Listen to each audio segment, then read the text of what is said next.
저는 가끔 이런 말을 듣습니다. 사실 질문이지요. 긍정적인 질문이 아니라 부정적인 질문들을 듣습니다. 세상의 악함을 보고, 세상의 악한 사람들을 보고, 악이 행해지는 것을 보고, 하나님께서 살아계신다면 저 악한 것들, 악한 무리들, 악한 물 한 번에 다 쓸어버리셔야 되는 것이 아니냐고, 왜 그저 바라만 보고 계시냐는 질문입니다. 그 질문을 자주 하는 아이가 제 딸이기도 합니다. 어쩌면 그 질문의 답이 베드로후서 2장에 담겨 있는지도 모르겠습니다. 여러분은 베드로후서 2장을 읽으시면서 어떤 마음이 드셨습니까? 저는 사실 이 장을 읽으면서 마음이 먹먹하고 아프고 속이 상했습니다. 솔직히 말씀드리면 베드로후서의 2장의 이 본문의 말씀에 기록되어져 있는 사람이 내가 아니기를, 그리고 이 땅에 그 누구도 이 자리에 있지 않기를, 이렇게 주 앞에 엄미하신 심판 앞에 그들이 서지 않기를 바라는 마음이 어쩌면 더 제 마음을 가득 채웠는지도 모르겠습니다. 음란한 세대, 악한 세대라고 주님은 이 세대를 말씀하고 계십니다.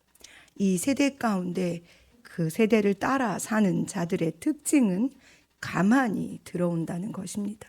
소리를 내고 요란하게 오는 것이 아니라 가만히 들어와 그들의 입에서 거짓된 진리를 말함으로 사람들을 미혹하고 죄법 아래로 영원한 사망으로 그들을 인도한다는 것입니다.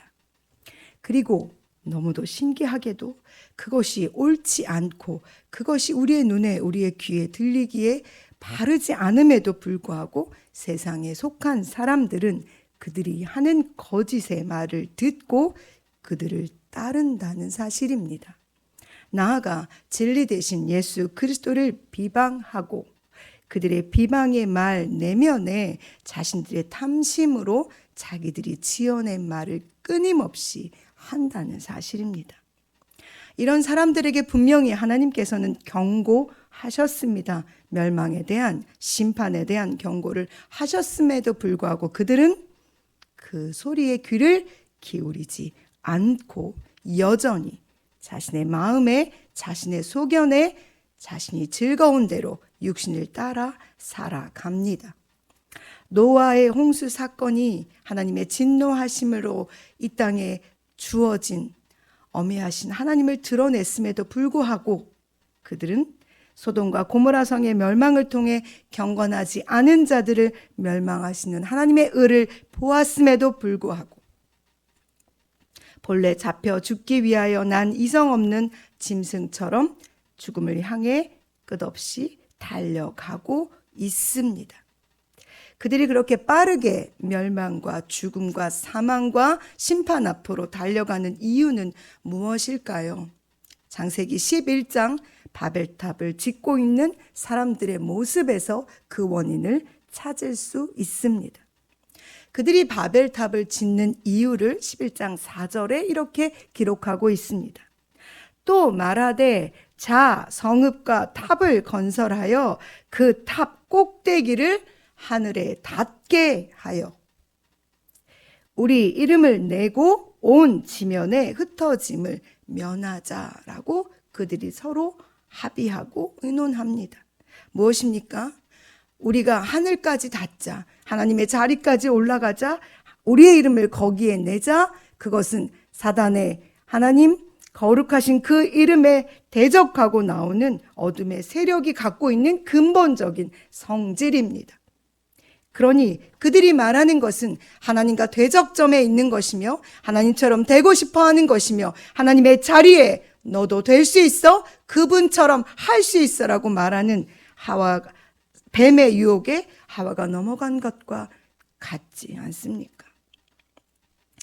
하나님의 명령은 명백합니다. 우리로 땅 위에 충만하여 흩어져 그곳에서 하나님의 영화로움과 아름다우심을 드러내는 것이 그분의 목적입니다. 바벨탑을 짓는 사람들이 자기의 이름을 위하여 더 높이 올라가기를 원하는 것과 반대로 하나님은 우리가 땅에 흩어져 더 밑으로 흩어져 그곳에 하나님의 영광을 드러내는 것이라는 걸 기억하시길 바랍니다. 우리가 만약에 우리의 이름을 저 하늘 위에 높이 쌓기를 원하는 교만함으로 우리의 삶을 살아간다면 우리는 불의의 값으로 불의를 당하게 될 것이며 음심이 가득한 눈으로 범죄하기를 그치지 않게 될 것입니다. 바르고 온전한 진리의 길에서 떠나 미혹되어 육체로 살다가 육체로 마무리하여 영원한 생명, 그것과는 상관없는 영원한 죽음 가운데 머물게 될 것입니다. 근본이 무엇입니까? 하나님의 말씀에 순종하지 않는 것, 하나님을 그 마음에 두기 싫어하는 것, 결국은 그 마음의 중심의 주인을 나로 삼는 삶입니다. 하나님께서는 우리를 에베소서 2장 22절에 성령 안에서 하나님이 거하실 처소가 되기 위하여 그리스도 예수 안에서 함께 지어져 간다고 우리에게 말씀하셨습니다. 즉 우리는 거룩한 성령이 우리 가운데 임하심으로 하나님께서 거하시는 아름다운 성전으로 지어져 가야 하는 존재들입니다. 이 말이 어찌나 저에게 위로가 되던지요.